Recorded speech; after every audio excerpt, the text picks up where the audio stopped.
आजिकाली लोक माने भगवान को भय करती नहीं बरं भगवान को सहित व्यवसाय करती।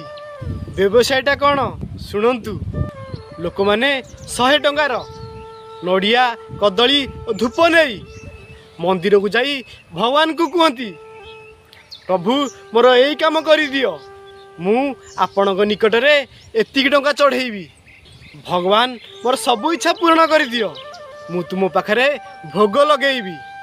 सतरे जदि भगवान खाऊ थांते किंबा नेउ थांते तेबे आमे साधारण मनीष माने सतरे कौन दे पारंते। जो मनीष धूप काठी किणिला बेले निज पसंदर बास्ना देखी किणी थाए से बिना स्वार्थ रे भगवान को निकट को जाई न थाए।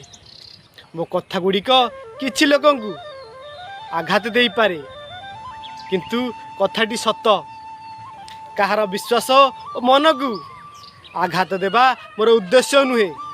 तथापि जदि कहार मन को आघात होई थाए सेथिपई मु दुखित।